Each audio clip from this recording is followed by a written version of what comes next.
आपका इनाम निकल आए तो आप कितने खुश होंगे? कितने का? कम से कम 25 लाख का। ऐसी बातें बोलते हुए जरा एहतियात बरता करो भाई। मुझे वैसे भी लाख सुनने को मना किया है डॉक्टर ने। सही है सरकार, आप जैसे आदमी का इनाम निकले तो आप पे रेजगारी लुटानी चाहिए। महेश भट्ट साहब, आवा फिल्म मौला जट में नूरी नग। हाँ, मौला जट का नाम सुना था। चला जा, मैं तुम लोगों की शक्लें नहीं देखना चाहता हूँ, चले जाए यहाँ से। लड़ी मत दिया करो, फिर मैं तनख्वाह। मेरा बेटा जाने अंदर। आज मैं अपनी मोहब्बत का इजहार कर दूंगा। अल्लाह। अबे जिसके लिए आ रही है वो तो ऐसे ही खड़ा हूँ।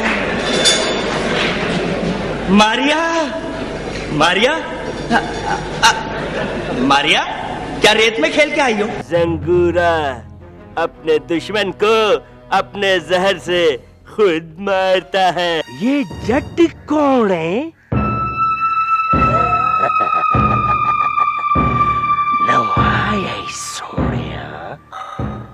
बाकी अठ किथे गए? इन्ना वड्डा नूरी नत, इन्ना वड्डा कैरेक्टर जिदे नाम ते वड्डे वड्डे टिकट ब्लैक होंदे ने, ओ तेरी खातर चूड़ियां बेचदा है। चूड़ियां ले लो गांव वालों, चूड़ियां। अस्सलाम वालेकुम नाज़रीन, आप देख रहे हैं मेट्रो लाइव टीवी। मैं हूं एसएम शाकिर।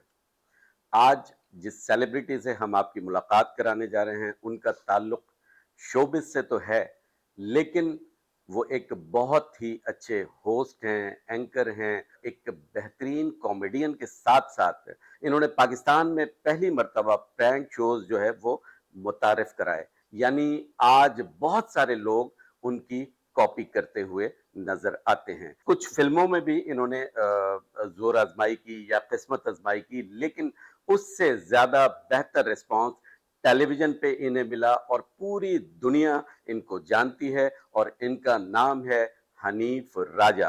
अस्सलाम वालेकुम सर। वालेकुम अस्सलाम। शाकिर भाई कैसे हैं आप? ठीक ठाक हैं? जी मैं बिल्कुल ठीक ठाक। सर बहुत शुक्रिया कि आज आपने हमें टाइम दिया। आपका बहुत शुक्रिया, आप मेरे घर तशरीफ लाए। और मेट्रो लाइव टीवी का और उमर खिताब साहब का बहुत शुक्रिया, आपकी पूरी टीम का बहुत शुक्रिया। और बहुत अच्छे आपके शोज होते हैं शाकिर साहब, मैंने देखे और मैं हमेशा मतलब एडमायर करता हूँ जो अच्छा काम करता है।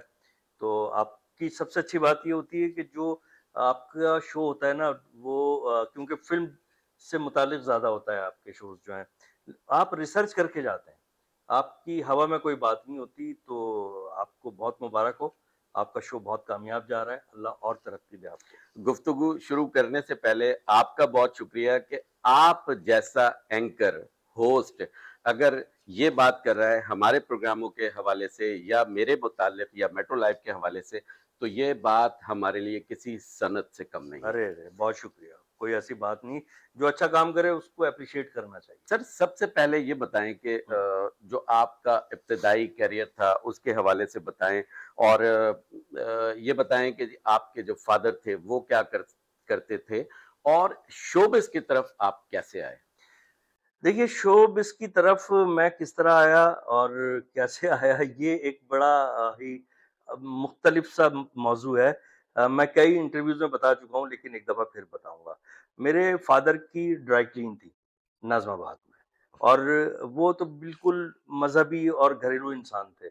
और जब मैंने शोज वगैरह शुरू किए और मैंने फंक्शन शुरू किए खास तौर पे, तो वो बड़े नाराज होते थे। वो क्योंकि नमाजी परहेजगार आदमी थे, उनको लगता था कि यार ये कहीं बिगड़ ना जाए, कहीं ये गलत सोबत में ना पड़ जाए, कहीं ये नशे वगैरह ना करना शुरू कर दे। तो उसकी वजह से वो जो है ना मुझसे नाराज रहते थे। और हम शो करके आ रहे हैं और सो रहे हैं तो नमाज नहीं पढ़ पा रहे, तो इस बात पर वो बहुत नाराज होते थे मेरे वालिद साहब।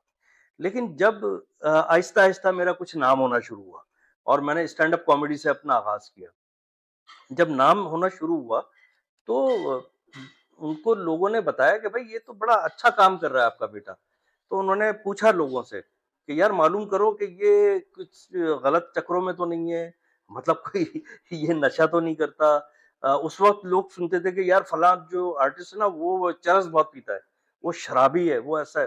तो अब हर आदमी का फेल है, और ये जरूरी थोड़ी है कि शो बिजनेस का ही आदमी होगा तो वही सारे गलत फेल करेगा। किसी भी शोबे का आदमी कुछ भी कर सकता है।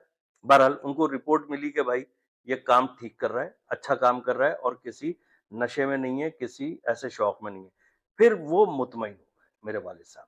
तो स्टैंड अप कॉमेडी से हमने शुरुआत की, और मैं आपको बिल्कुल ईमाना हूँ बता रहा हूँ। लोग समझते हैं कि यार जब आदमी मशहूर हो जाता है तो फिर उसके बाद वो अपने जो है ना स्टेटमेंट्स चेंज कर देता है। मेरे साथ ऐसा नहीं है। जो मैं एक बात करता हूँ, वो हक सच बात करता हूँ। मेरा कोई इरादा नहीं था कि मैं इसको सीरियसली, और इसको जो है ना मैं अपना पेशे के तौर पे शो बिज़नेस को अपनाऊँगा। क्योंकि मैं बनना चाहता था कमर्शियल आर्टिस्ट, डिज़ाइनर, या पेंटिंग वगैरह करना चाहता था, और मैं स्केचेस बनाता था। इवन मैंने पहले मेरे सबसे पहले स्केचेस छपे नए उफ़क़ डाइजेस्ट में और नया रुख डाइजेस्ट में। उसके बाद मेरे स्केचेस बाद में कुछ अरसे के बाद वो मैंने शोज़ भी शुरू कर दिए थे, लेकिन मैं स्केचेस भी बना रहा था। वो छपे इमरान डाइजेस्ट में।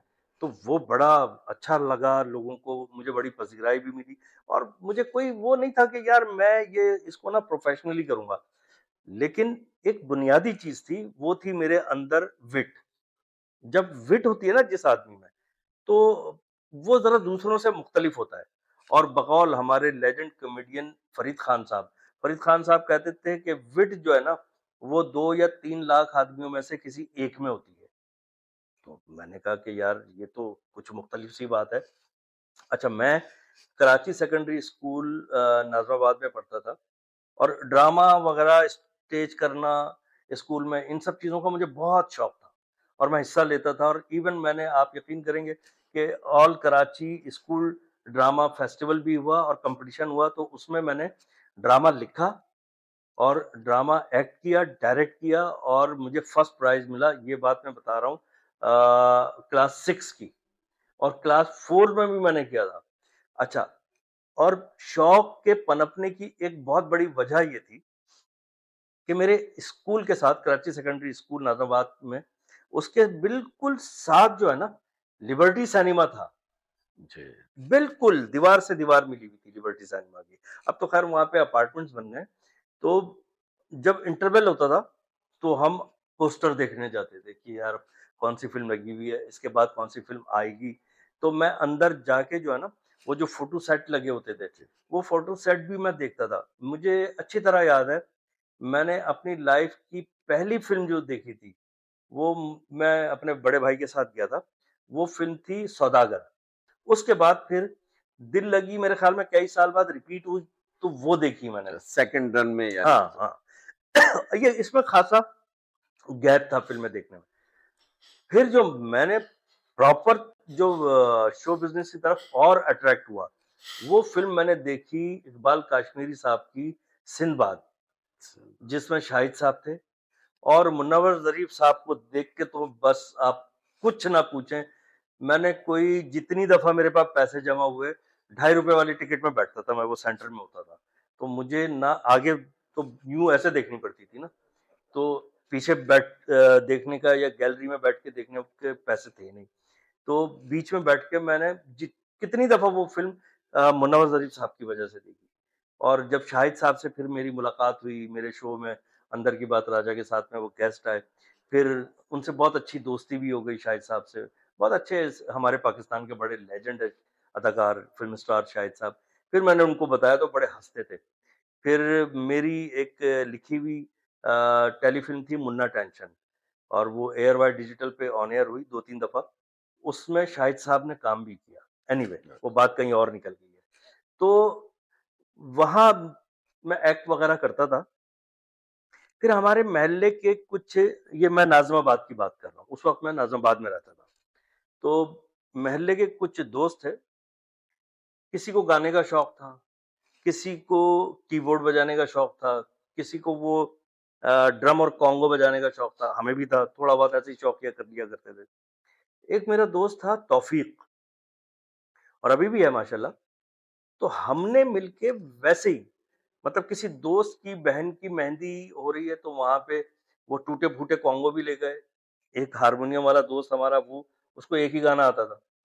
अब वो कोई भी कुछ भी गाए, वो गाना बजाता था, मेरे बावन दीवाना ना ना ना ना ना। अब एक गाना उसको आता है, अब किसी ने गाया, एक रास्ता है जिंदगी जो मिल गए तो कुछ नहीं, अब उसपे वही बजा रहा है, मेरे बावन दी सा, वो एक ही गाना बजता था, मगर एंजॉय करते थे हम लोग। उसमें कॉन्गो भी बजा लिया। फिर कॉमेडी जब हमने की ना, 50-50 हिट था, सुपर हिट था 50-50। तो उसका एक खाका हुआ करता था, अगर आप लोगों को याद हो, माजिद जहांगीर साहब और इस्माइल तारा साहब करते थे, नईड़े हाड़े वाड़े। उस खाके को हमने अपने तौर पर उसमें नए स्किट बनाए और वो करना शुरू किए। तो वो तो लोगों ने मतलब बहुत एप्रिशिएट किया। ये बात हो रही है दोस्त की बहन की मेहंदी वगैरह में, ठीक है ना? अच्छा, वहीं लोगों ने देखा और वो मुझे कहने लगे, यार तुम सोलो किया करो, अकेले किया करो। मैंने कहा नहीं, नहीं, मैं तो वैसे ही शौकिया और साथ-साथ में करता हूँ। तो तौफीक को फिर ऐसा हुआ कि वो किसी वजह से उसे छोड़ना पड़ गया। उसकी गवर्नमेंट जॉब हो गई थी। तो उसने मेरे साथ जो है स्किट्स वगैरह वो छोड़ दिया, अपने वो जॉब में लग गया। मैंने भी छोड़ दिया, मैंने कहा छोड़ो यार। मैं अपने ये स्केचेस वगैरह बनाने लगा। फिर एक नदीम गिटारिस्ट होते थे। मैं रहता था नाज़िमाबाद में, वो थे नॉर्थ नाज़िमाबाद ए ब्लॉक में। तो नदीम एक दफ़ा मेरे घर आए और ट्रेल होती थी उस वक़्त बाइक, और वो बड़ी मतलब इन थी और बहुत महँगी होती थी। हर एक के पास होती नहीं थी वो। तो वो नदीम मेरे पास आया, बड़े, यार हनीफ वो घर पे फंक्शन है और ऐसा है, और यार हमारी मुमानी मामू उनकी फैमिली ने कहा यार उसको हनीफ राजा को बुलवाओ। अरे मैंने कहा यार वो तौफीक ने तो छोड़ दिया है, तो मैं, अरे नहीं तुम अकेले आओ तो सही, और 100 रुपए पेमेंट भी बताई उसने। अरे यार ये तो बहुत अच्छा काम है। 100 रुपए। 100 रुपए पेमेंट, ठीक है ना? और ये मैं बात आपको बता रहा हूँ तकरीबन कोई 86 की बात बता रहा हूँ। तो मैंने कहा अच्छा, 86, हाँ 86 की। मैंने कहा चलो मैं आता हूँ, करते हैं। मैं गया, वो भाई, मैंने माइंड बनाया कि यार मुझे अब सोलो किस तरह करना है, अकेले स्टैंड अप कॉमेडी कैसे करनी है। तो वो मैंने चीजें अपनी इकट्ठी की, कॉन्फिडेंस भी था, पता भी था कि क्या क्या करना है। तो जब वो मैंने परफॉर्म किया, तो वो तो मैं खुद हैरान हो रहा था कि यार ये मैं इस तरह भी कर सकता हूँ। ऐसा होता है ना कि कभी कभी आदमी अपने आप को दरियाफ्त करता है। तो जब मैंने इस तरह मुझे पता चला कि यार मैं ये कर सकता हूँ, तो मैंने कहा अच्छा चलो देखेंगे, कभी कभार कर लिया करेंगे। मगर वहीं पर एक कीबोर्डिस्ट हमारे दोस्त थे, वो आज भी हमारा दोस्त है और उसका नाम है शमा। यामाहा बैंड हुआ करता था उस वक्त। उसने कोई अगले हफ्ते ही मुझे एक और दो शो थे उसके एक साथ, उसके लिए भी मुझे उसने 50-50 रुपए एडवांस दे दिया। वहां भी चला गया मैं। अब वो लोग देखते गए और वो है ना कि कारवां बनता गया। तो इस तरह वो लोगों ने, मैं मशहूर होना शुरू हो गया कि यार वो एक लड़का आया है जो बहुत अच्छी इस तरह बात करता है, कॉमेडी करता है, बात से बात मिला के, बात से बात निकाल के। वो होते होते होते ये वो दौर था जो मोइन अख्तर साहब और उमर शरीफ साहब का पीक का दौर था। जी बिल्कुल। तो बस वो फिर जब इतने शोज होने लगे और मुझे थोड़ा सा स्कोप नजर आया कि नहीं यार इसको किया जा सकता है। और मैं शाकिर भाई, बाखुदा मैं बिल्कुल सच्ची बात बता रहा हूँ कि इतना बिजी होने के बाद भी मेरा कोई इरादा नहीं था कि मैं इसको प्रोफेशनली करूंगा। लेकिन बस वो इस तरह अल्लाह पाक रास्ते बनाता है ना, वो होता चला गया कि फिर वो स्केचेस मुझे और छोड़ने फिर पड़े रास्ते बन गए। और वो लेकिन स्टैंड अप कॉमेडी में करता ही चला गया। सर ये बताएं कि हम्म, जिस तरह आपने अभी जिक्र किया, उमर शरीफ साहब और हम्म, मोइन अख्तर साहब, जी, इनका वो पीक का दौर था, जी। बामे उरूज पे थे। उनके दरमियान एक बहुत मुश्किल हुई होगी आपको, यानी जगह बनाने के लिए, और ये एक बहुत मुश्किल तलब काम था। कैसे आपने अपनी जगह बनाई? बहुत अच्छा सवाल है आपका। बच्चा आग पकड़ लेता है, पता है आपको ना, क्योंकि बच्चा नादान होता है, उसे पता ही नहीं होता ये आग कितनी खतरनाक है। उस वक्त मेरी यही पोजीशन थी, एक नादानी वाली बात थी। मैं कोई मोइन अख्तर साहब या उमर शरीफ साहब से मुकाबला करने थोड़ी निकला था। अगर मैं ऐसा करने निकला होता दानिस्ता, तो फिर मैं कुछ नहीं कर पाता। ये मुझे आज समझ में आई बात। बस मैंने करना शुरू किया, तो वो कुछ था अल्लाह की तरफ से दिया हुआ टैलेंट और अल्लाह की रहमत थी, बस वो होता होता होता ही चला गया। फिर एक वक्त ऐसा आया, अब जो आपका सवाल है उसका जवाब दे रहा हूँ। फिर एक वक्त ऐसा आया, मुझे लगा कि यार अब जब लोग मुझे इतने पैसे देते हैं तो ये तो मेरी जिम्मेदारी है। अब उमर शरीफ साहब भी हैं मार्केट में, मोइन अख्तर साहब भी हैं, और उनसे मेरा मुकाबला आज तक नहीं है। वो मेरे बड़े हैं, वो हमेशा मेरे बड़े रहेंगे, ठीक है ना। मैंने बहुत कुछ उनसे सीखा है, मोइन अख्तर साहब से भी और उमर शरीफ साहब से भी। तो उनके काम को तो मैं सल्यूट करता हूँ, क्या काम करके गए वो माशाल्लाह। तो मुझे नहीं पता था इस बात का, लेकिन फिर वो लोग कहते हैं ना, जिस तरह आपने सवाल किया, आपने तो एक व्यूअर की हैसियत से भी सवाल किया है ना, मेजबान की हैसियत से भी और व्यूअर की हैसियत से भी। तो लोग भी कहते थे नहीं यार अब तुम जो है ना तुम यूं कर दोगे, तुम यूं कर दोगे, लेकिन बाखुदा मेरे दिल में, मेरे दिमाग में कोई ऐसी बात नहीं होती थी। मुझे पता था कि यार मैं इनको देख के सीख रहा हूँ, मैं इनको देख के आया हूँ, आगे बढ़ रहा हूँ, तो मैं किस तरह इनको, मैं इनका कंपटीटर मैं बन ही नहीं सकता। और आज भी मैं यही कहूंगा कि अगर कोई किसी का मुकाबला करता है तो जो लेजेंड्स हैं उनसे उसके जूनियर का मुकाबला ना करें। सर जिन दिनों आप इनके साथ या इनके समझ लें कि जो इनके शोज होते थे आपके भी होते थे उन दिनों, आपके कुछ इख्तलाफात उमर शरीफ साहब और मोइन अख्तर साहब से बैक स्टेज पे कोई इख्तलाफ हुए थे क्या?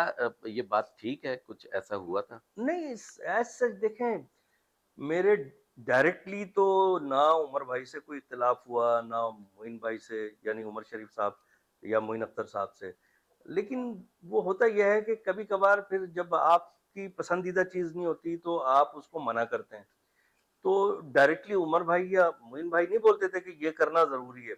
वो जो हमारा प्रोड्यूसर होता था या डायरेक्टर होता था वो कहता था इस तरह करो, तो फिर मैं एक बात पे मैं स्टैंड लेता था, क्योंकि ये मेरा एक मिजाज है और वो आज तक है। मेरा मिजाज ये था कि यार देखो, अब मैं भी काम कर रहा हूँ ना, इस वक्त आप होस्ट कर रहे हैं ना शाकिर भाई, तो आपने मुझसे कम काम किया हो या मुझसे ज्यादा काम किया हो, बहरहाल आपकी अपनी एक इज्जत है ना, तो आप कभी अपनी इज्जत पे कॉम्प्रोमाइज नहीं करेंगे, ठीक है ना। तो हर प्रोफेशनल आदमी यही सोचता है। जब मैंने इसको प्रोफेशनली शुरू कर दिया, मैंने कहा नहीं यार अब इसको मैंने प्रोफेशनली देखना है, तो मार्केट में मेरी भी बात है, मेरा भी नाम है।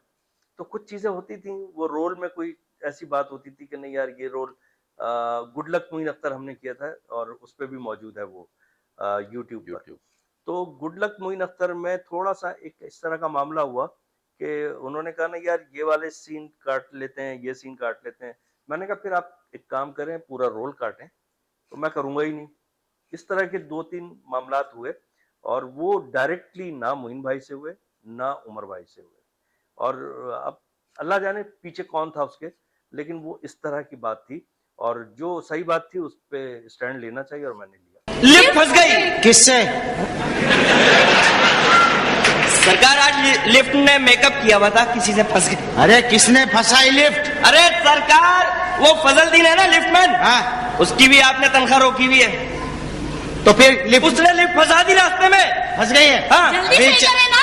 अरे अभी चलवाता हूँ, लो ये क्या बात है? मैं आपके लिए सही करवाता हूँ। हनीफ साहब ये बताइए कि फिर आपने बाद में कमर्शियल जो थिएटर है उसको ज्वाइन भी किया और किस तरह ज्वाइन किया, और बहुत सारे मामलात उस वक्त देखे जाते थे, सुने जाते थे, खबरों में भी चलते थे कि जी उमर भाई और मोइन अख्तर साहब, यानी अगर किसी जगह पे किसी का किसी ने लाफ्टर ले लिया तो बैक स्टेज पे बड़ा मतलब वो बुरा माना जाता था, कभी कभार किसी की कुटाई भी हो जाती थी। तो कोई इस तरह का कोई मामला, पहले तो ये बताएं कि आप कैसे कमर्शियल थिएटर से जुड़े? बहुत अच्छा सवाल, गुड। देखिए मैंने अब ऐसा नहीं होता, और बहुत सारे लोगों को नहीं पता होगा, उनकी मालूमात के लिए बताना चाह रहा हूँ। पहले होता था one day drama. One day drama का मतलब ये होता था कि एक दिन का ड्रामा, जैसे कि नाम से जाहिर है वन डे, एक्चुअली होता तो वो नाइट में था लेकिन वन डे कहलाता था। और एक होता था कमर्शियल ड्रामा, जो 10-10 20-20 एपिसोड कह रहा हूँ, 10-10 20-20 शोज होते थे कंटिन्यू। तो हर आर्टिस्ट की ख्वाहिश होती थी कि वो कमर्शियल प्ले करे, उससे नाम भी बड़ा होता था और मेच्योर कास्ट के साथ काम कर रहा होता था आदमी। तो वो सीखने को भी मिलता था, पैसे अच्छे मिलते थे। तो मैंने एक वनडे ड्रामा किया और सबसे पहले जो मुझे ड्रामा करवाया, वनडे ड्रामा, वो नज़र हुसैन साहब ने करवाया। आर्ट्स काउंसिल में आर्ट्स आजकल जो काउंसिल होते में होते हैं अब नज़र हुसैन भाई। तो नज़र भाई का ड्रामा था और उसका नाम था लकी नंबर, और वो मेरे लिए बहुत लकी साबित हुआ। हैं। अच्छा। और मुझे आज तक याद है कि जिस दिन वो स्टेज प्ले था, इससे पहले मैं मतलब इन 2-3 साल पहले से मैंने वन मैन शो शुरू कर दिया था, मेरा नाम हो गया था अच्छा खासा, एक वन मैन शो की स्टेज की फील्ड में, ठीक है ना, टीवी पे नहीं, वहां तो गए नहीं थे जब तक। तो वन मैन शो में मेरा नाम हो गया, तो फिर ड्रामे का भी शौक था। तो किसी ने कहा यार ड्रामा अलग चीज है, वन मैन शो। मैंने कहा नहीं यार, जो आर्टिस्ट आर्टिस्ट होता है, ये तो उसकी जो है ना मुख्तलिफ इसनाफ हैं कि वन मैन शो, स्टेज पे एक्टिंग, मिमिक्री, ठीक है ना, तो एक सीरियस ड्रामा, तो आर्टिस्ट है ना, वो सब कुछ कर सकता है, करना चाहिए उसे।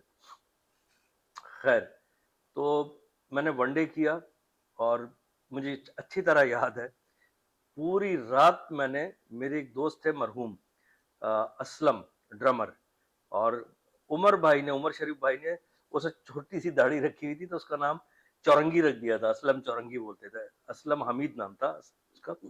असलम के साथ बैठकर लसबेला पे उस वक्त रात भर होटल पे रश होता था, बड़ी रौनक होती थी वहां। मैंने स्क्रिप्ट याद किया और फिर जिस दिन प्ले था उस दिन मैंने रोजा रखा।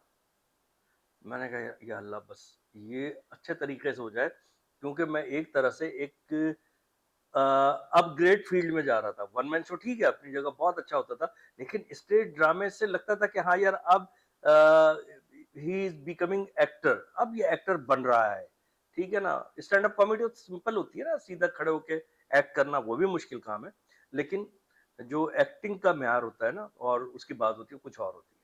तो मैंने वो प्ले किया। नईमा गरज और सलोमी, जो हमारी पाकिस्तान की स्टेज की बहुत अच्छी नामवर और मोतबर दोनों आर्टिस्ट हैं, वो थी। उन्होंने बड़ा मुझे अप्रिशिएट किया, उन्होंने कहा बहुत अच्छा कर रहे हो, वेरी गुड। खैर, जैसे तैसे वो मैंने कर दिया और अच्छा खासा हो गया वो प्ले। एक ड्रामा किया, लोगों की नजरों में आया यार वो हनीफ राजा जो वन मैन शो करता है ना, उसने बहुत अच्छा प्ले किया यार। अब कुछ खुश होने वाले लोग थे, कुछ जाहिर है कि उनको नहीं अच्छा लग रहा था कि यार एक नया आदमी आ रहा है, नया नाम आ रहा है। तो उस वक्त था भी लड़का, तो उन्होंने कहा यार ये लड़का, हाँ अब वहां ग्रुप बंदी शुरू हो गई, नहीं यार ये लड़का बड़ा तरक्की करेगा, वगैरह वगैरह वगैरह। फिर एक जमील राही साहब, अगर आप लोग जानते हैं, उनका एक प्ले था बुढ़िया बंगले में, उमर भाई का चल रहा था बुड्ढा घर पे है रियो में, इन्होंने फ्लीट क्लब में लगाया ईद पर बुढ़िया बंगले में। वो 5 शो होने थे, 5 नहीं हुए, और पता नहीं प्रोड्यूसर भाग गया, क्या हुआ क्या नहीं हुआ, 2 शो के बाद वो बंद हो गया। एक सीढ़ी और ऊपर आया मैं। उसके बाद फिर अ, एक प्ले शुरू हुआ, उसकी प्लानिंग हो रही थी, वो था उस्तादों के उस्ताद, स्टेज प्ले, और वो जुल्करनैन हैदर साहब का लिखा हुआ था, और उसमें लियाकत सुलझर साहब, शहजाद रजा साहब और अली एजाज साहब लाहौर से आए थे, और खालदा रियासत साहिबा भी थी, लेकिन उनकी कंडीशन ये थी कि भाई मैं वीडियो पे, कुछ वजूहत की बिना पे, मैं वीडियो में रिकॉर्ड नहीं करवाऊंगी ड्रामा, वैसे करूंगी। अच्छी खातून थी। एक ही दफा मेरी उनसे मुलाकात हुई, अल्लाह गरीक रहमत करे, आमीन सुम्मा आमीन। तो उस प्ले में मुझे एक रोल मिला मुनासिब सा। वो रोल जब मिला तो मैंने कहा यार ये तो एक बड़ी चीज है। मैंने पूरी जान लगा के वो प्ले किया।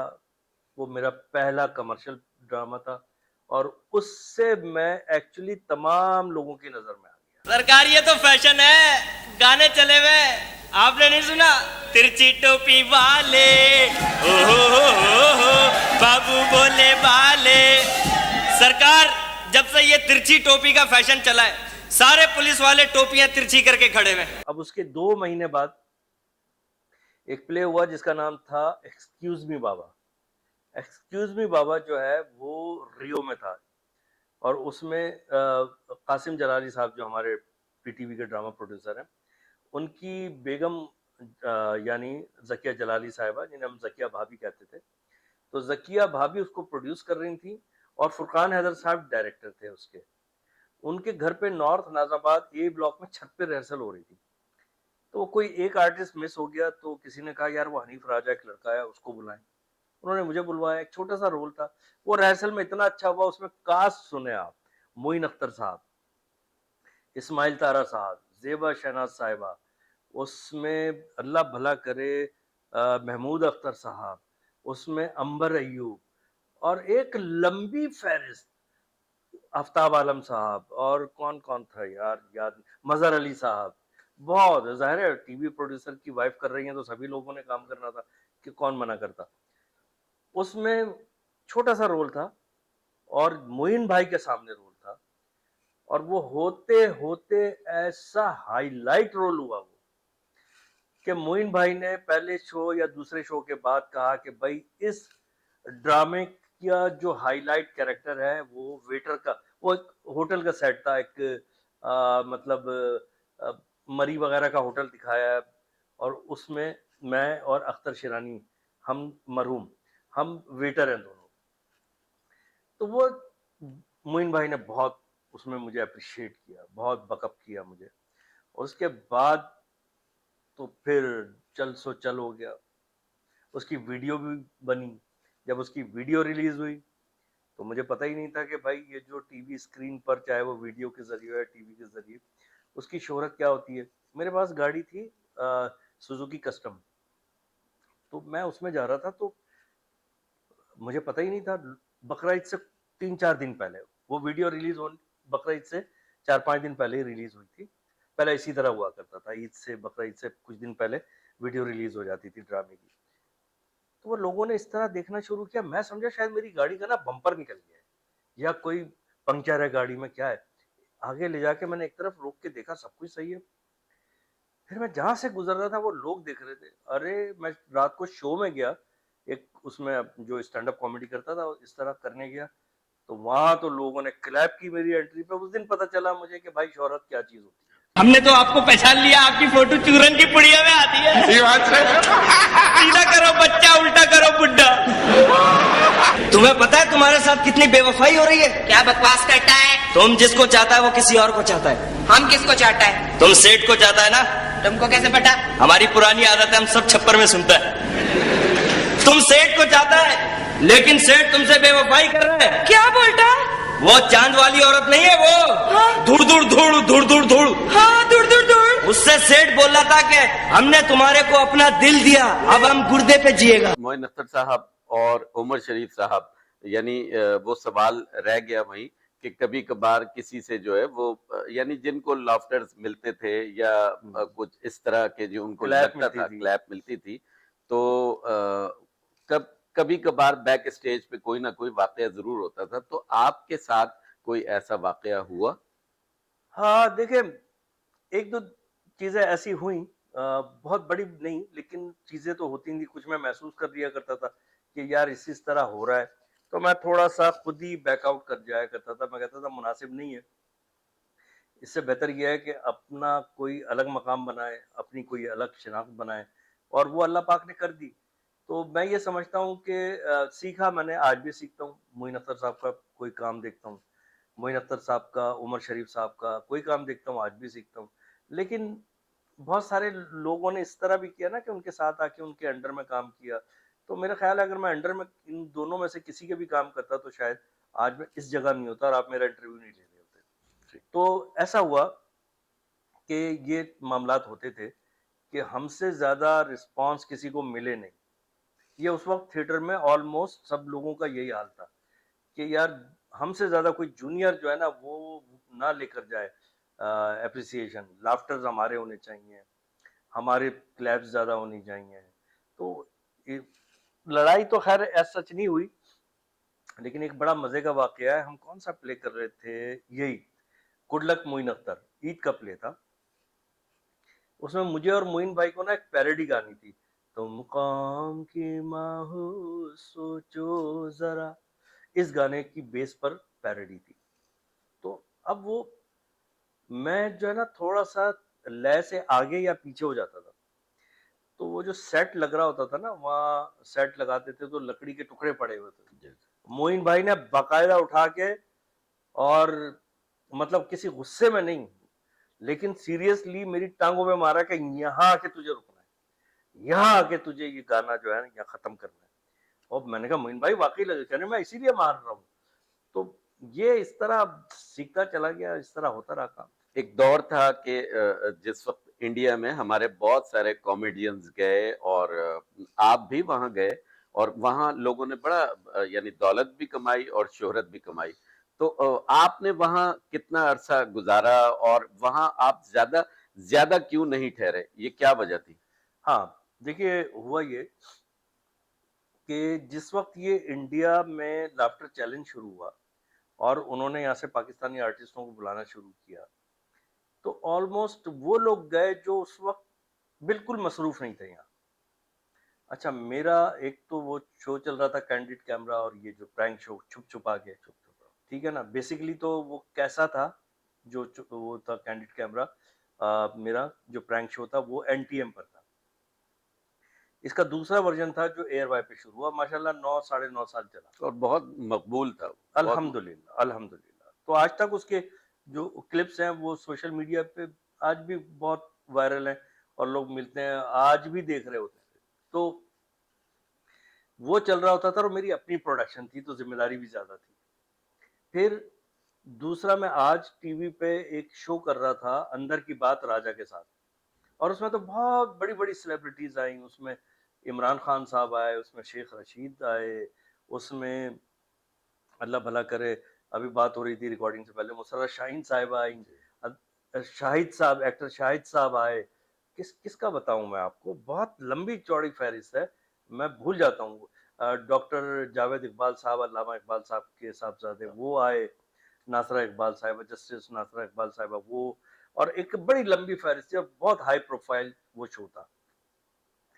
तो उन्होंने मुझसे कांटेक्ट किया किसी के जरिए। मैंने कहा कि देखिए मैं यहाँ बहुत बिजी हूँ। उन्होंने कहा नहीं हनीफ साहब हम आपको, मैंने कहा क्या करना होगा। मैंने कहा मैं इस तरह अपने नंबर नहीं सुनूंगा खड़े होके जिस तरह वहां सब लोग सुन रहे होते हैं, नए नए लोग भी होते हैं उसके अंदर, और हमारे पाकिस्तान के आर्टिस्टों में से भी वो आर्टिस्ट भी थे जिनको पाकिस्तान में कोई इतनी रिकग्निशन नहीं मिली हुई थी। तो मैंने कहा देखें मुझे यहाँ सब जानते हैं, मेरे नाम से शो चलता है, राजा के साथ है, फलाना ढिमाका। तो मैंने कहा वहाँ मैं अपने नंबर सुनूंगा तो वो अजीब सा लगेगा। कह रहे कि अरे नहीं हनीफ साहब, वो वहाँ पे जो है ना जॉनी लीवर भी होंगे इस शो में, इसी तरह खड़े होंगे, आप देखिएगा, राजू श्रीवास्तव भी होंगे, वो भी इसी तरह होंगे। मैंने कहा चले इनका फॉर्मेट है, कर लेते हैं यार, कोई बात नहीं। मैंने किया, और लेकिन जो टाइम लिया ना उन्होंने, 21 दिन एक एपिसोड के लिए, फिर मेरा एक इख्तिलाफ था। बहुत अच्छे शो हुए और मैं क्वालिफाई भी कर गया, लेकिन जो मेरा वो था ना इख्तिलाफ, अब मैं करता हूँ स्टैंड अप कॉमेडी, उन्होंने मेरे साथ कंपटीशन में जिस एक लड़की को डाला वो करती थी मिमिक्री। तो ये दो मुख्तलिफ जॉनराज हो गए ना भाई। या तो मेरे साथ एक स्टैंड अप कॉमेडी करने वाला होता जो जोक सुना रहा है या बात से बात निकाल रहा है, वो तो थी मिमिक्री वाली, उसका मुकाबला किसी मिमिक्री वाले से होना चाहिए था। ये मेरा इख्तिलाफ था। मैंने कहा नहीं नहीं इस तरह नहीं चलेगा, मैं नहीं चल सकूंगा। मैं 2 एपिसोड किए मैंने, और महीना सवा महीना लग गया वहां पर। फिर मैं वापस आया, वो ऑन एयर हुए, बहुत अप्रिसिएशन मिला। फिर वहां से इंडिया से बहुत कॉल आई, उन्होंने बहुत कहा। मैंने कहा भाई मैं इतना टाइम नहीं दे सकता, और आपने बात कुछ की थी, आपने किया कुछ, आई कांट अफोर्ड इट। तो फिर मैं दोबारा इसलिए गया ही नहीं। देखिए मैं आपको एक बात बताऊं, बेशक उनकी आबादी ज्यादा है तो उनकी मार्केट भी बहुत बड़ी है, उनकी मार्केट बड़ी है तो उनका एक्सपोजर भी बहुत बड़ा है, उनका एक्सपोजर बड़ा है तो उनकी प्रमोशन भी बहुत बड़ी है, ठीक है ना। और प्रमोशन बड़ी है, मार्केट बड़ी है, तो पैसा भी ज्यादा है, ठीक है। जो हमारे यहाँ से एक्टर ये कॉमेडियंस गए, उन्होंने काम किया, ठीक है, और उन्होंने कमाया भी, उनको शोहरत भी वहां से मिली। लेकिन जो मेरा एक बिलीफ था, आज मैं उसी बिलीफ पे आज भी खड़ा हूँ। आप अपने पाकिस्तानी मीडिया पे काम करें, जिस लेवल पे भी कर रहे हैं आप पाकिस्तानी मीडिया पे काम करें। आफ्टर ऑल आपने रहना पाकिस्तान में, और आज की तारीख में हम जो मौजूद हैं, तो जंग की बातें हो रही हैं, कहीं वो ड्रोन गिर रहा है, इंडिया से ताल्लुकात इस वक्त अच्छे नहीं हैं, तो घूम फिर के हम कहाँ काम कर रहे हैं, हम तो अपने पाकिस्तान में काम कर रहे हैं ना। आई लव पाकिस्तान, मैं तो पाकिस्तान में ही काम करना चाहता हूँ। लैबोरेटरी है ये बड़ी, यहाँ पे हल्ला गुल्ला हल्की फुल्की बात और अपने दिल की बात भी आपने कही बड़ी, अभी तो बहुत सारी बातें होंगी। अंदर टेस्ट वगैरह आपके सही तरीके से हुए, कोई प्रॉब्लम तो नहीं दी हमारे स्टाफ ने? नहीं, कोई क्योंकि आपके लिए बड़े बड़े एक्साइटेड थे ये लोग कि इमरान खान साहब आ रहे हैं लेबोरेटरी में। आपने चंद फिल्मों में भी, यानी दो या दो तीन फिल्मों दो फिल्में, यानी एक मेहंदी थी और दूसरी परवेज मलिक साहब के साथ साथ तेरे बिन जिया ना जाए। जी। तो दो फिल्मों में आपने काम किया। जी। क्या वजह थी कि आपने इसको मुस्तकिल बुनियादों पे नहीं किया? मुस्तकिल बुनियादों पे फिल्म को आपने जो है वो चॉइस उसकी नहीं की, आपने क्यों कोशिश नहीं की कि फिल्म करें? शाकिर भाई, फिल्म का मुझे बड़ा शौक रहा है देखने का भी। मैं बाकायदा फिल्म लवर रहा हूँ और आज भी हूँ। मैंने बताया ना, मेरे तो स्कूल के बराबर में नाज़ाबाद में लिबर्टी सिनेमा था, कराची सेकेंडरी के बराबर में, और मैंने सारी ही ऑलमोस्ट फिल्में देखी। और इवन मैं आपको एक बात बताऊं, मेरे पास 16 mm का प्रोजेक्टर भी है। अच्छा। 16 mm का प्रोजेक्टर भी है और उसकी कुछ रीलें भी मौजूद हैं। तो वो अब कहीं कबाड़ में है, उसको फिर सारा सही करवाना पड़ेगा, तो किसी वक्त आपको दिखाएंगे। तो मेरा बड़ा शौक था फिल्म का, लेकिन दो बातें थी। एक तो फिल्म का, जब 86 में मैं इस शो बिजनेस में आया हूँ और 91 में मैं टेलीविजन पे आया हूँ, और 91 से लेके 95, 6, 2000, ये मेरे ख्याल में ये जो कास्ट थी, ये जो खेप थी, रीमा, मीरा, रैम्बो, सऊद, शान और कौन थे, मोहम्मद राना, इनकी फिल्में बहुत हिट थी। तो आपका सवाल शायद ये है कि मुझे उस खेप में होना चाहिए था। बिल्कुल।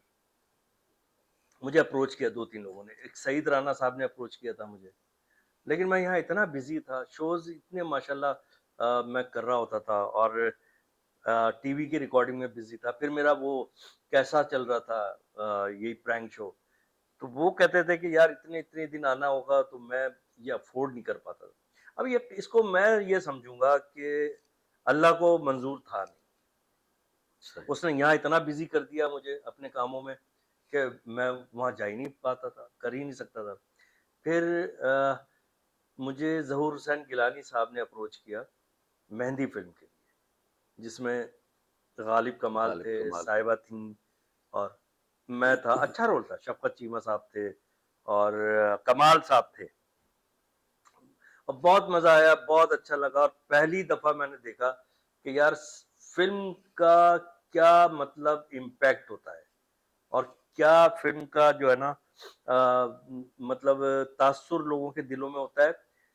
मैं कहीं शो करने दूर दराज, वो मतलब कॉरपोरेट के शोज करने, मैं सादकाबाद की कंपनियों में गया हूँ, तो वहां पे जो मुझे वर्कर क्लास मिली, अरे सर हनीफ साहब, वो जो मलावा आपको जो फाइट मारता है, तो आप मलावा होते हैं वो शफकत चीमा। शौकत चीमा। तो मैंने कहा यार, और एक दफा नहीं कई दफा, मैंने कहा यार फिल्म का इतना इम्पैक्ट, इतना बड़ा इम्पैक्ट है। फिल्म अच्छी थी और ज़हूर हुसैन गिलानी साहब ने अच्छी फिल्म बनाई थी, बट फिल्म के लिए कहा जाता है ना कि कुछ कह नहीं सकते आप। कभी जिससे बड़ी उम्मीदें होती हैं वो फिल्म फ्लॉप हो जाती है, और जिससे कोई उम्मीद नहीं होती वो फिल्म सुपर डुपर हिट हो जाती है। जैसे नदीम साहब ने मुझे खुद बताया, कहने का जब दिल लगी फिल्म हम लोगों ने की और उसका ट्रायल देखा, तो मैंने कहा भाई ये तो बहुत बुरी फिल्म है, भाग लो पाकिस्तान से।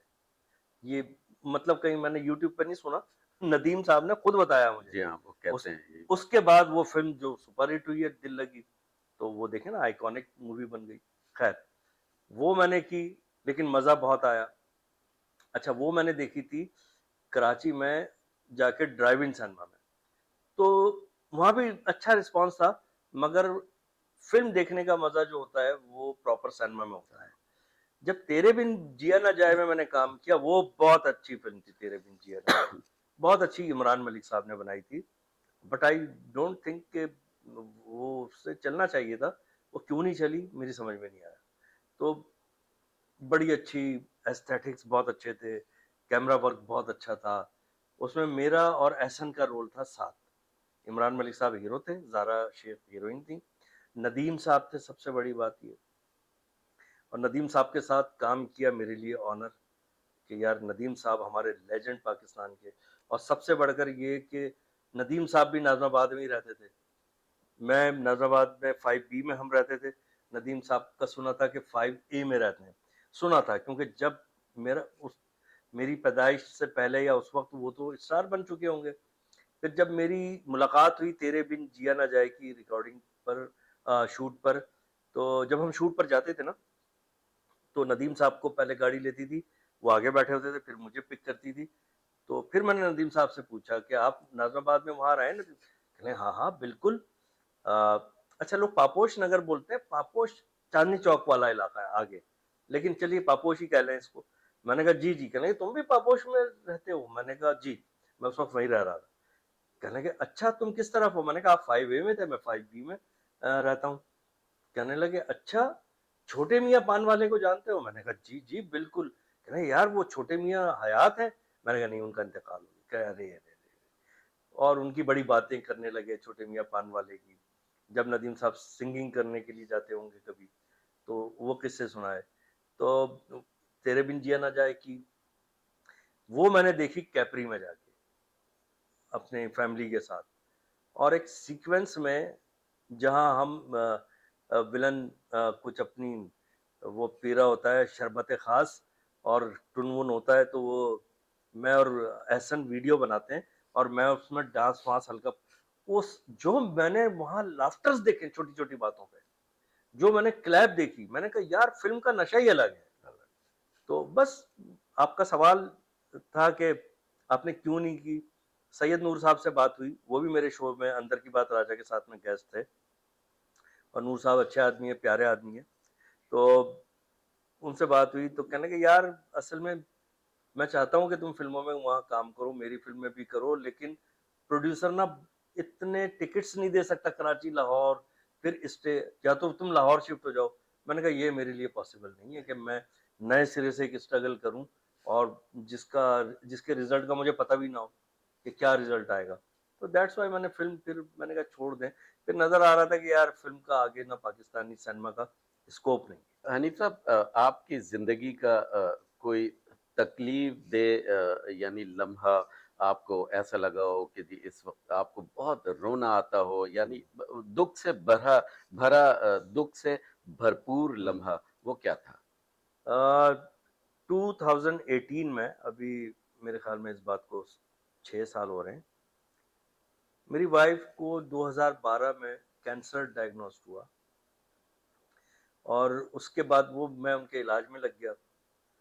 लेकिन मैंने मीडिया पे नहीं बोला। जब उनकी डेथ का पता चला तो फिर मीडिया पे चला, बहरोज सब्जवारी साहब का फोन आया, बहरोज भाई का। वो कहने कि यार तूने कभी बताया नहीं। मैंने कहा एक तो कभी ऐसा मौका नहीं था, हम बहुत लोगों में थे। दूसरा मैंने मीडिया पे इसलिए नहीं बोला कि लोग ये ना समझें कि किसी किस्म की मदद की ज़रूरत है। तो मैंने कहा नहीं, सही। अल्लाह का दिया बहुत कुछ है, और अल्लाह ने दिया, और जो मेरा फ़र्ज़ था, उसका हक़ था, अच्छे से अच्छे हॉस्पिटल में इलाज कराया। तो जब वो बहुत आखिरी उसके अय्याम चल रहे थे बीमारी के, तो मैं वहाँ से नाज़ाबाद से शिफ्ट हो गया था अपने यहाँ DHA वाले घर में। तो वो आखिरी अय्याम थे। उन दिनों मैंने एक स्टेज ड्रामा कमिट कर लिया आर्ट्स काउंसिल में, उसका नाम था ईदी कौन देगा। अब मैं रिहर्सल में जाता था और हॉस्पिटल से फोन आता था फौरन आ जाए। अब मैं भागता हुआ जाता था। रमज़ान आ गए, रमज़ान में मैं PTV का ट्रांसमिशन में मैं गेस्ट था, रमज़ान ट्रांसमिशन में, और अभी एंड चल रहा है उस ट्रांसमिशन का, और कोई मनक़बत चल रही है और हम सब खड़े हैं, और मेरा मोबाइल ब्लिंक कर रहा है और नंबर आ रहा है। तो मैंने हल्के से सुना रश में इधर उधर, अब मैं हट भी नहीं सकता। उन्होंने कहा फौरन पहुंचे बस हॉस्पिटल, बहुत तबीयत खराब है उनकी।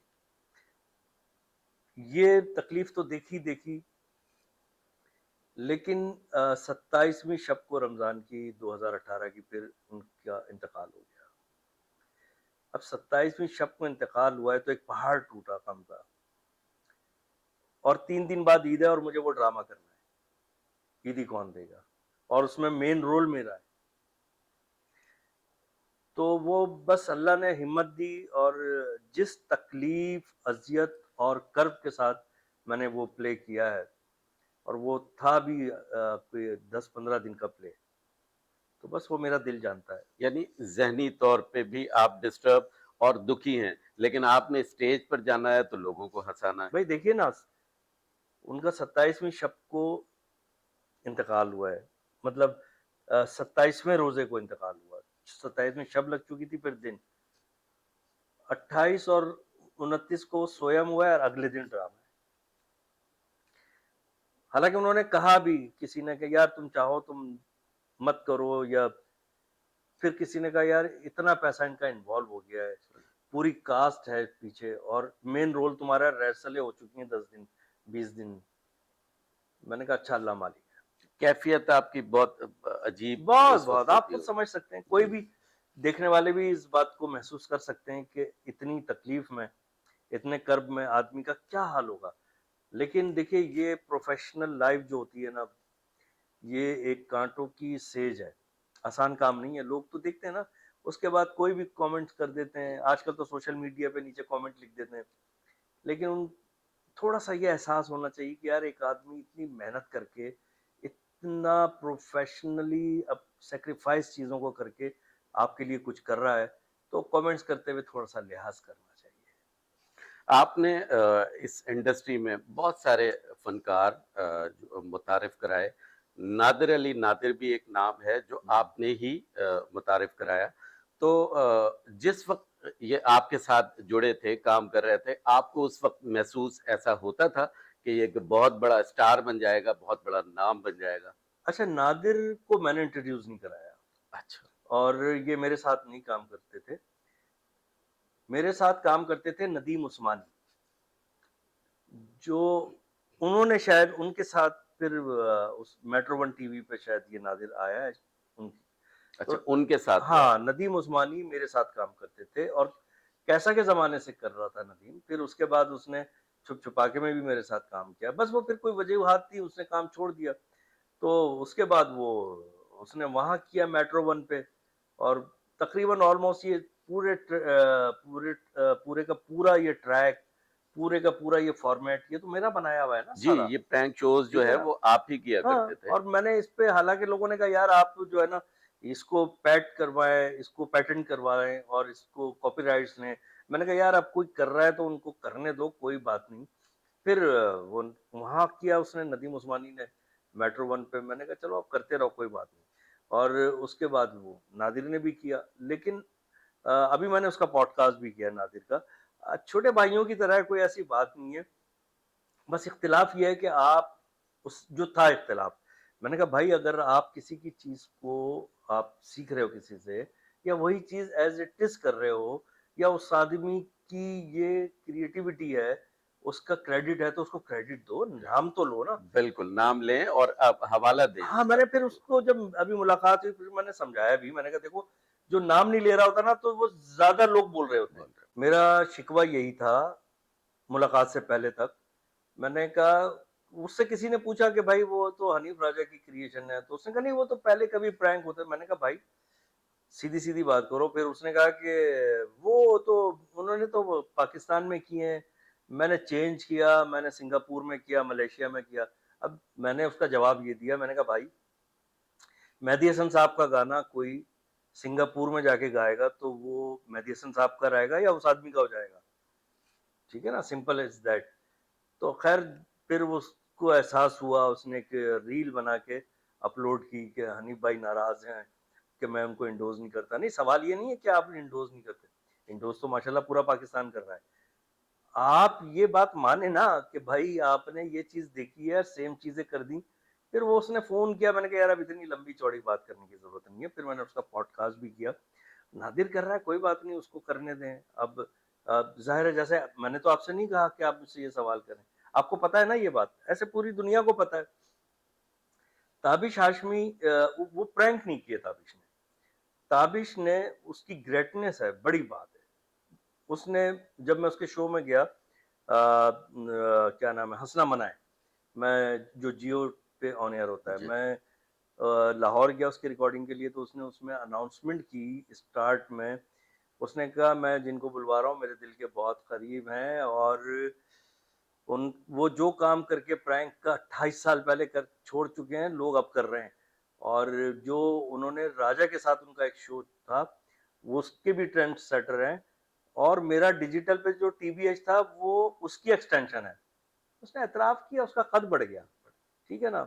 तो वो उसका ज़र्फ़ है, तो मुझे अच्छा लगा, तो वो कर रहा है। उसने खुल के कहा, "हनीफ भाई मैं तो आपके शो को ही कर रहा हूँ इसी तरह।" मैंने कहा, "यार ये सब चीज़ें इसी तरह होती हैं, कोई एक आदमी करता है।" मुन्ना ज़रीफ़ साहब ने किया, उसके बाद उमर शरीफ साहब ने उसी तरह का किया।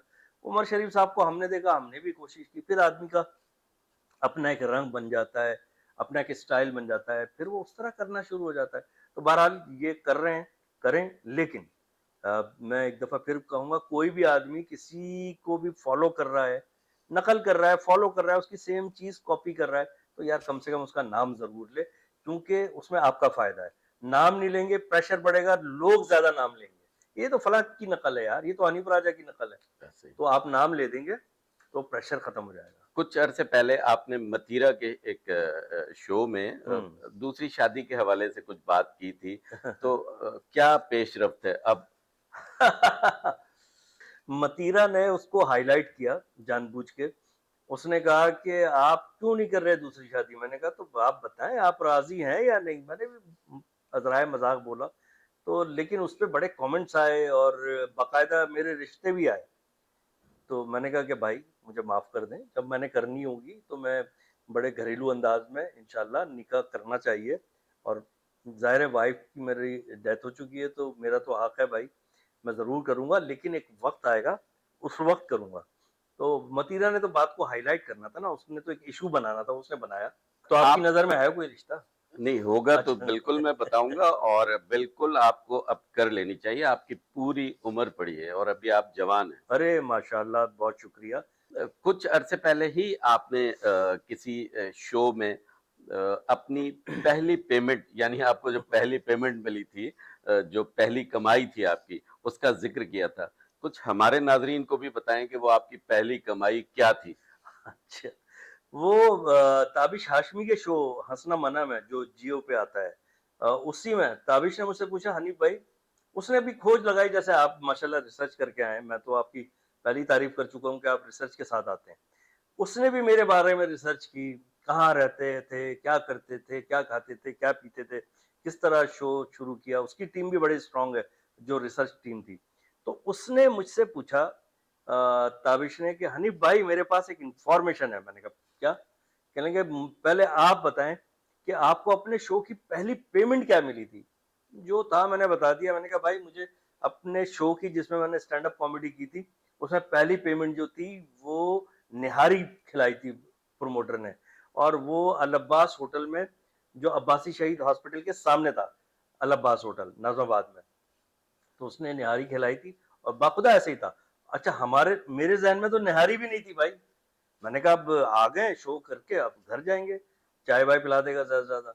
लेकिन उसने भाई निहारी खिलाई, तो ये मेरे शो की पहली पेमेंट थी, मेरी जिंदगी के पहले शो लड़कपन में जैसे आपने बताया कि आपको फिल्में देखने का बहुत शौक था, की। जी जी। खुसूसन पाकिस्तानी, कौन सी ऐसी फिल्म है जो आपको, आपके दिल को भाई आज तक की आपकी फेवरेट फिल्म है? कौन सा हीरो आपको अच्छा लगता है और कौन सी हीरोइन पाकिस्तानी?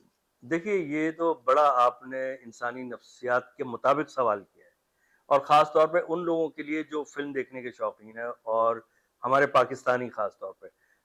देखिए, पड़ोसी मुल्क की फ़िल्में भी देखी मैंने, लेकिन एक अजीब बात है, पाकिस्तानी फ़िल्म से एक लगाव ही अलग है, ठीक है ना? और मेरी फ़ेवरेट फ़िल्मों में से जो फ़िल्में रही हैं, मैं आपको बताता हूँ। सबसे पहले तो सिंदबाद, जो मैंने पहली दूसरी फ़िल्म देखी थी, और वो थी शाहिद साहब की, संगीता साहिबा, संगीता मैडम, शाहिद साहब और मुनव्वर ज़रीफ़ साहब। क्या बात थी यार! मुनव्वर ज़रीफ़ साहब ने हँसा-हँसा के, उफ़! इतना बरजस्ता काम मुनव्वर साहब ने किया। वो जाते हैं, एक वो तिलिस्माती फ़िल्म थी ना, तो वो जाते हैं एक शहज़ादी के महल में, तो ये मैडम संगीता शहज़ादी हैं और ये स्विमिंग पूल में नहा रही हैं। तो ये दोनों देखते हैं, शाहिद साहब और मुनव्वर साहब, और यूं देख के कहते हैं माशाल्लाह क्या स्विमिंग पूल है, डूब मरने को दिल चाहता है। यार इतनी खूबसूरत बातें, इतनी टाइमिंग के साथ। एक फिल्म वो, दूसरी जो मेरी मोस्ट फेवरेट फिल्म थी वो थी अनाड़ी, नदीम साहब की और शबनम जी की, और ये वाली कलर, जी जी, कलर सुलेमान एस सुलेमान साहब की। और उसको मैं इतनी दफा देखा, पता नहीं उसमें एक फ्रेशनेस सी थी, लाइट मूड फिल्म थी। अच्छा उसका किस्सा सुना देता हूँ, क्योंकि आपका चैनल फिल्म बेस्ड चैनल है जी। ना, तो फिल्म लवर्स इसको और ज्यादा, नाजरीन ये सुनना चाहते जी हैं जी, इस तरह आपके की। नाजरीन के लिए भी सर आंखों पर, आपके नाजरीन। नायाब सिनेमा जो कि नाजाबाद नंबर 1 में या 2 में, मुझे पता तो था, इसलिए कि मुझे शौक था जब कराची स्कूल ऑफ आर्ट में दाखिला लेने का। उस वक्त Karachi school of art Nayab cinema वाली लाइन में कॉर्नर पे था, मेन रोड पर। फिर बाद में गुलशन इकबाल चला गया था वो, मैंने वहां भी कुछ महीने क्लासेस ली हैं। तो नायाब, मुझे लिबर्टी में टिकट नहीं मिला नाड़ी का, इतना रश था, इतना रश। फिर मैं नायाब गया, फिर मुझे किसी ने तरकीब बताई, एक मैं लेडीज वाले सेक्शन में चला गया, लड़के बिल्कुल छोटे बच्चे थे, उभरती हुई उम्र थी, बड़ी होती हुई। तो एक अम्मा जी खड़ी हुई थी, मैंने उनसे बोला, मैंने कहा खाला ये मुझे भी एक टिकट ले दें। अब भैया इतना रश, आप यकीन करें, खाला जब रश में से निकली और तोड़मुड़ हुआ वो टिकट ना एक खजाने से कम नहीं लग रहा था। बिल्कुल। और अब मतलब ये खुशी थी कि यार अब ये हम फिल्म देखेंगे, अंदर सिनेमा का गेट खुला और उसकी फिनिश जो होता था, छिड़का जाता था, उसकी खुशबू, इसकी खुशबू। एयर कंडीशन की खुशबू, और वो जो अब आप अपना कौमी तराना सुनेंगे, आप पर लाजिम है कि इसके एहतराम में खामोश और बादब खड़े हो जाएं, खड़खड़ खड़खड़ खड़खड़, वो सब खड़े हुए। यार वो मजा मतलब किसी चीज में आता नहीं। मैंने अनाड़ी इस तरह देखी। फिर मेरी एक और फेवरेट फिल्म थी, वो थी पहचान, परवेज मलिक साहब की। जी और अनाड़ी और पहचान एक ही दिन लगी थी ना, जी हाँ, बिल्कुल। सेम और डे लगी, दोनों डायमंड जुबली। और दोनों डायमंड जुबली। मैंने नदीम साहब से कहा कि नदीम साहब आप जैसा लकी आदमी कोई नहीं है। मैंने कहा कितना आप मतलब खुशकिस्मती की इंतहाओं पर थे कि 2 फिल्में लगी हैं, दोनों सुपरहिट। और परवेज मलिक साहब का मैं एक सीरियल कर रहा था, एयरवाई के लिए बना था 2003 में, मुकद्दर। उसमें भी मैं और एहसन खान थे। तो हम दुबई शूटिंग के लिए गए थे, तो होटल अपार्टमेंट में फिर परवेज मलिक साहब से पहली दफा मिला, मुझे इतना मजा आया उनसे मिलके। और ऐसे ही हम बैठे थे, तो मैं परवेज साहब से फिर सारी बातें करता रहा, पूछता रहा किस किस तरह हुआ। उन्होंने कहा यार बड़ा मुश्किल हुआ पहचान बनाते वक्त, एस सुलेमान साहब ने वो शुरू कर दी थी अनाड़ी, तो सबिया बेगम जो थी वो अब उनके प्रेशर में थी, उनकी तो भाभी होती थी ना वो, तो उनके प्रेशर में थी, तो वो वहां चली जाती थी। यार किस तरह मैंने, और मुझे यकीन नहीं आ रहा कि ये बातें जो मेरे लिए हिस्टोरिक हैं, ये मुझे परवेज मलिक साहब अपनी जबान से बता रहे हैं। तो फिर अनमोल का भी उन्होंने मुझे बताया, पहचान का फिर उन्होंने एक ऐसी बात बताई, कहने लगे पहचान में कवि साहब वाला रोल जो है वो शाहिद को करना था। मैंने उनको ऑफर किया, ये परवेज मलिक साहब ने बताया, अल्लाह उनको गरीक रहमत करे। लेकिन उन्होंने मना कर दिया, कहने लगे मैंने अनमोल में इतना बड़ा रोल किया, तो वो तो छोटा सा रोल है। कहने लगे मैंने उसको कहा कि बड़ा इसका इम्पैक्ट है रोल का, जबकि बहुत अच्छा रोल था वो, है कवि ना, साहब वाला। बहुत जी। जबरदस्त। लेकिन शाहिद साहब की अपनी लॉजिक होगी भाई, वो भी बड़े स्टार हैं।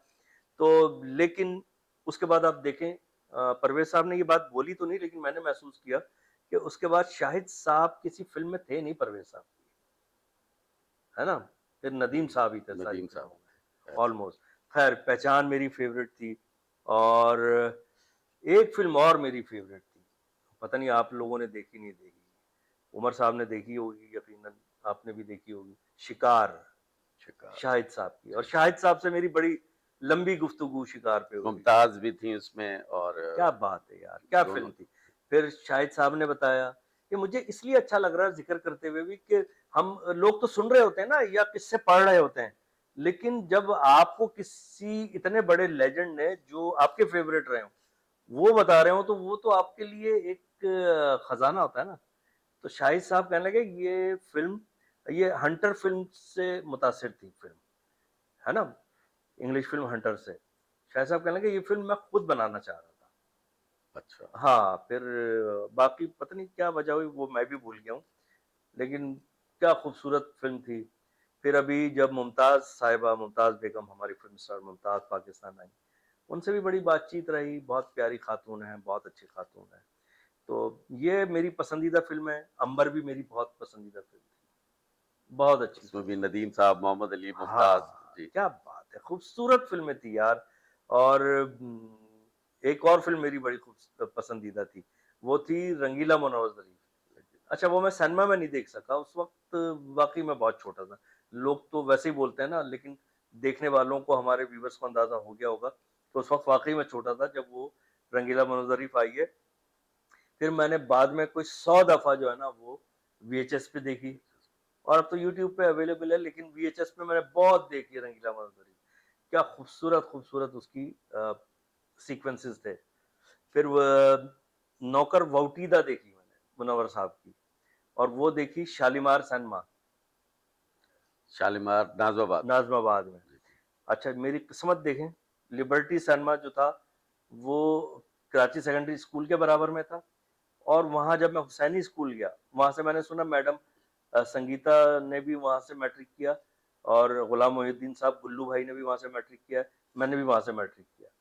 वो बिल्कुल उसके पीछे, वहाँ हुसैनी स्कूल के साथ ही हमदर्द दवाखाना था, उसके सामने शालीमार सिनेमा।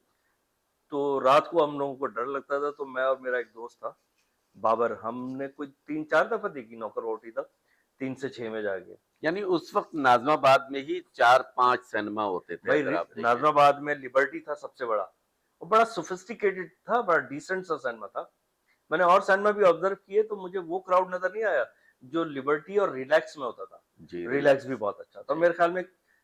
मैंने सुना है कि एक ही ऑनर के थे ये दोनों सिनेमा शायद, अच्छा। ठीक है ना। अच्छा, शालीमार का क्राउड जरा अलग था, वखरा टाइप का नहीं होता वो। उधर फिल्में भी पंजाबी फिल्में वो वाली लगती थी, बक्का राठ और ये और वो। मैं जब स्कूल पैदल जाता था ना, तो सामने से गुजरता था शालीमार के, तो मैं, दो बातें थी, फिल्में भी पसंद थी और पोस्टर्स बनाने का भी शौक था। शौक था। तो वहाँ रुकना ज़रूर होता अरे था, उसको देखना रुकना, मैं ज़रूर होता रोज आते जाते बार बार देख रहे हैं और बोर नहीं हो रहे। तो पोस्टर्स का मुझे इतना शौक था बनाने का, और उसका एक दफा मैंने घर में भी पोस्टर बनाया था वाटर कलर से। वो बनाया था जब जब फूल खिलेगा। और फिर 9 क्लास की छुट्टियों में गोडियन सिनेमा में स्टूडियो हुआ करता था, जो होर्डिंग्स और पोस्टर्स बनते थे मुस्तफा मिर्जा साहब का। तो वहां मैंने 1-1.5 महीने मैंने वहां भी कुछ कोशिश की कि कुछ सीखूं, कुछ करूं, किसी के जरिए मैं गया था। और एक मैंने ड्राइंग की थी, और वो इकबाल हसन साहब की थी, और फिल्म का नाम मुझे नहीं पता, वो की थी। तो ये, जिस आदमी को शौक होता है ना शो बिजनेस का, तो बेसिकली उसका शौक निकलता फिल्म से ही है। जो हमारे एज ग्रुप के जो लोग हैं उनका खास तौर पर। आपने अपने पसंदीदा हीरो और हीरोइन का नहीं बताया। हम्म, देखिए, मेरे पसंदीदा हीरो थे नदीम साहब, और आज भी हैं, और हमेशा रहेंगे। और वहीद मुराद साहब भी बहुत अच्छे थे, बहुत अच्छा उन्होंने काम किया। मोहम्मद अली साहब भी बहुत अच्छे थे। 2 दफ़ा मेरी मुलाकात हुई मोहम्मद अली साहब से। आखिरी मुलाकात निगार अवार्ड था लाहौर में, और उसमें 3-4 पेयर थे जो होस्टिंग कर रहे थे। तो मेरे साथ वीना मलिक थी, मैं और वीना मलिक होस्ट कर रहे थे। तो उसमें मोहम्मद अली साहब से और ज़ेबा साहिबा से पहली दफ़ा, मोहम्मद अली साहब से दूसरी दफ़ा मुलाकात हुई। तो क्या पर्सनैलिटी थी मोहम्मद अली साहब की, क्या बात थी। वहीद मुराद साहब और नदीम साहब, क्या डिफरेंस था इनमें आपके ख्याल में? यानी क्या, यानी वो भी हीरो थे और वो सुपरस्टार थे, दोनों ही सुपरस्टार थे। डिफरेंस क्या था? मुश्किल सवाल कर दिया आपने। उसकी एक वजह तो ये है, किसी मुतनाज़े उसमें नहीं बोल रहा हूँ। मुश्किल इस सेंस में है कि मेरा जो लड़कपन था ना, वो था 75 का, 75 से शुरू हुआ। नदीम साहब का वो एरा था। नदीम साहब का एरा था, आप समझ गए मेरा जवाब, ठीक है ना। वो नदीम साहब का एरा था। तो मैं इसको जो है कंपेयर कर नहीं सकता, क्योंकि मैंने वहीद मुराद साहब का एरा उस तरह अपनी आंखों से नहीं देखा। बट उनका सुना है, फिल्में देखी बाद में। एक डिफरेंस जो था ना, वहीद मुराद साहब बहुत सूट करते थे रोमांटिक हीरो के तौर पर, रोमांटिक फिल्मों में। और गाने की पिक्चराइजेशन की तो क्या ही बात है।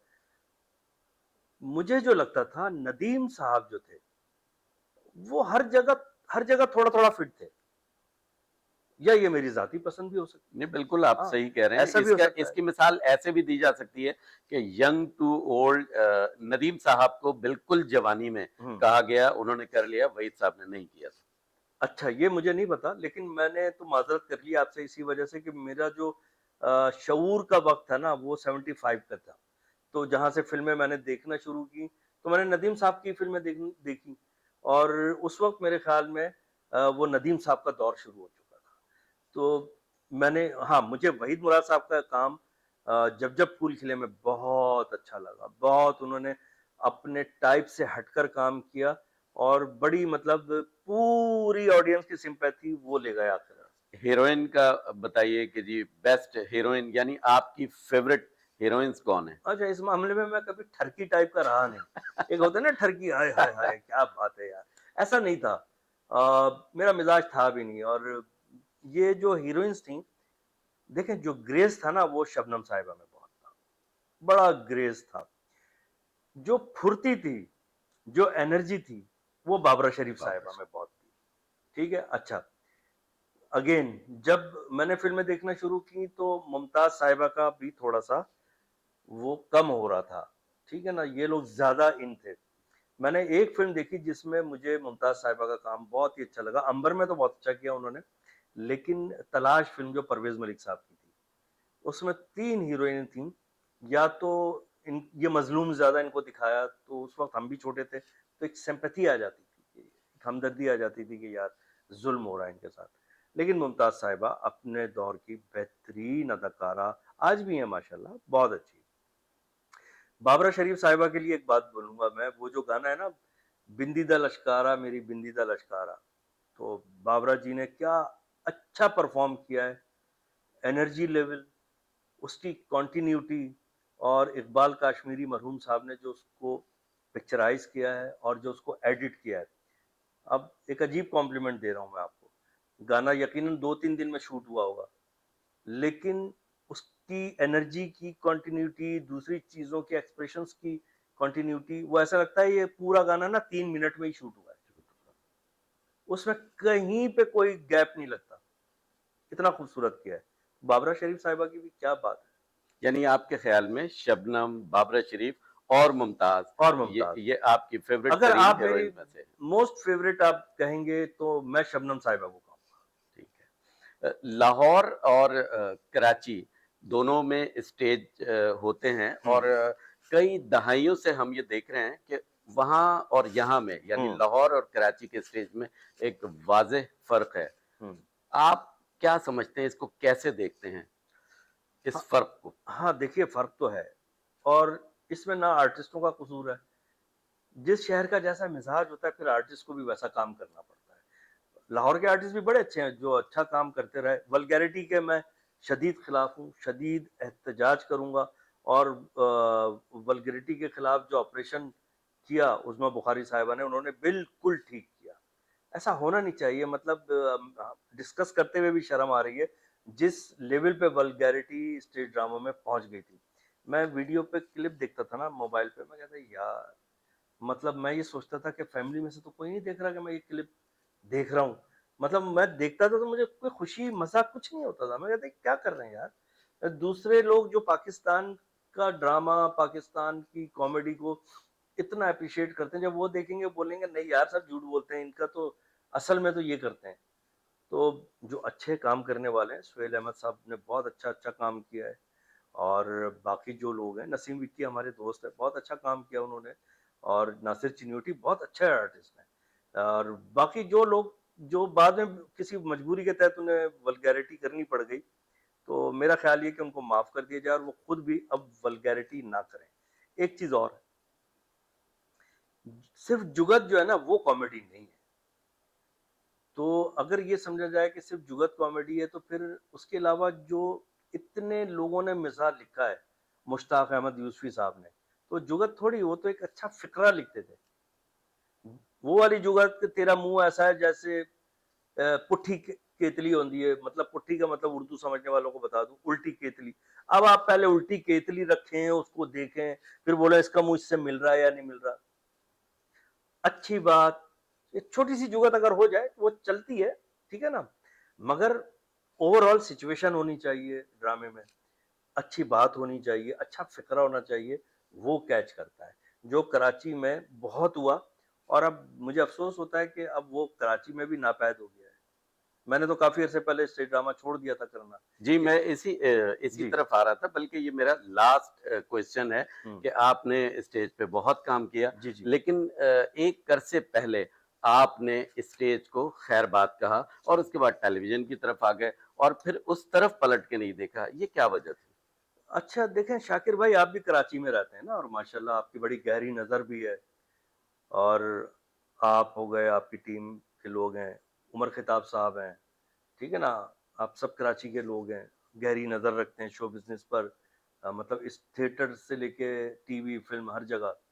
आप मुझे बताएं कि सिर्फ ईद, ईद उल फितर और बकरा ईद, इसके अलावा कभी होता है ड्रामा? होता भी है तो एक दिन दो दिन।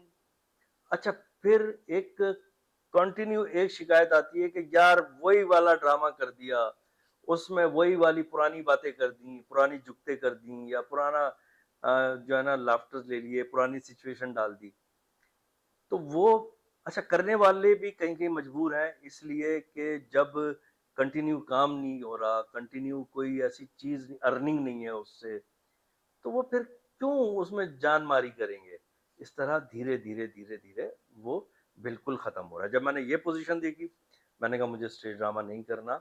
मैंने बहुत आराम से सब दोस्तों से, सब प्रोड्यूसर से, मुझे आज तक ऑफर होती है, हर ईद पे होती है, यार हनी भाई ये कर लें, हनी भाई ऐसे कर लें। मैंने कहा नहीं अभी यार मेरा मूड ही नहीं है, मैं कर नहीं सकता।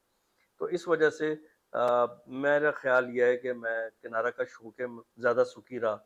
मैंने टेलीविज़न को ज़्यादा फोकस किया, मैंने अपने सोशल मीडिया को ज़्यादा फोकस किया, और कुछ गाहे बगाहे मैं अपना बिजनेस भी करता रहता हूँ प्रॉपर्टी के हवाले से, उसमें मैंने फोकस किया। तो मेरे ख्याल में ये बेहतर फैसला था। 1 मिनट में 1 बकरा, इसका मतलब ये हुआ कि 1 मिनट में 1 घंटे में 60 और 24 घंटों में 1440 बकरे। वाह! ज्यादा रियाजीदार बनने की कोशिश मत करो। बहुत मुझे प्यार करते हैं, आपकी भरपूर तालियों में तशरीफ लाएंगे हनीफ राजा। हमारे पाकिस्तान का मसला ये है ना, यहाँ पे बच्चे बहुत हैं, इतने माँ बाप नहीं है जितने बच्चे हैं। गवर्नमेंट कह के थक गई, बच्चे 2 ही अच्छे, लेकिन लोग नहीं समझते। वो एक साहब मिले, उनके 18 बच्चे। मैंने कहा आपने सुना नहीं बच्चे 2 ही अच्छे? कहने लगे भाई 18 इनमें 2 तो अच्छे निकल ही आएंगे। बच्चों का सिस्टम अमेरिका में ठीक है, वहाँ के लोग अमेरिकन बहुत एडवांस हो गए, उनका शादी का सिस्टम हमसे बहुत अच्छा है। ये अच्छी बात है, वो अच्छी बात है। देखो ना, फिर माँ बाप की शादी होती है, बच्चे किसी काम तो आते हैं ना, कुर्सियां लगा रहे हैं, बोतलें पिला रहे हैं। और उसके साथ एक बात और भी होती है ना शाकिर साहब, मैं जो अब जो हमारे नाजरीन हैं, हमारे प्यारे देखने वाले, वो अक्सर मुझसे ये भी सवाल करते हैं, हनीफ साहब आजकल टीवी पे आपका कोई शो नहीं आ रहा, मतलब मुसलसल जो आता है कंटिन्यू, वो आप गेस्ट वगैरह आते हैं शोज में, हमने देखा है, तो आप शुरू करें ना, आप शुरू। अब मैं उनको कैसे बताऊं कि मैं माशाल्लाह हर दूसरे तीसरे दिन कॉर्पोरेट का कोई शो कर रहा होता हूँ, बिल्कुल ऐसा। उसको होस्ट भी कर रहा होता हूँ, उसमें मैं स्टैंड अप कॉमेडी भी कर रहा होता हूँ, लेकिन वो क्योंकि प्राइवेट सेक्टर में होता है, कंपनीज के होते हैं, उनके वर्कर्स के, या उनके मैनेजमेंट के, या स्टाफ के, या उनकी जो मार्केटिंग रिलेटेड जो इवेंट्स होते हैं उसके होते हैं, तो वो टीवी पे नहीं आ रहे होते या सोशल मीडिया पे नहीं होते। तो ये काम मुसलसल चल रहा है ना माशाल्लाह। तो जब मैं अगर स्टेज करूँ ना, इस तरह का थिएटर करूँ जिसका कोई सर पैर ना हो, तो फिर मेरा वो इमेज भी जो है वो डैमेज होता है, उस पर भी डेंट पड़ता है। तो इसलिए मैंने किनारा कशी इख्तियार की। हाँ, थिएटर हमारी बेस है, अगर सही तरीके से कभी मेरा इस तरह दिल चाहा और एकदम कोई जोश जागा, तो मैं एक अच्छा स्क्रिप्ट लिखने की कोशिश करूंगा या किसी और का लूंगा, और मैं आर्ट्स काउंसिल में या किसी भी अच्छे ऑडिटोरियम में अच्छी ऑडियंस के साथ थिएटर जरूर करूंगा। ये मेरा ईमान है कि आप अच्छा काम करें तो अच्छा काम कभी रायगा जाता ही नहीं है, उसकी तारीफ होती ही होती है। हनीफ राजा साहब, बहुत बहुत शुक्रिया कि आपने हमें टाइम दिया और एक तवील इंटरव्यू हमने आपसे किया। बहुत बहुत शुक्रिया। आपका बहुत शुक्रिया, आपकी पूरी टीम का, मेट्रो लाइव की, बहुत अच्छे प्रोग्राम होते हैं आपके, मैं देखता हूँ। उमर खिताब साहब का बहुत शुक्रिया और उनको बहुत मुबारक हो। आपका चैनल बहुत खूबसूरत चैनल है और मेरी दुआ है कि अल्लाह आप लोगों को दिन दुगनी रात चौगनी तरक्की अता फरमाए। आमीन।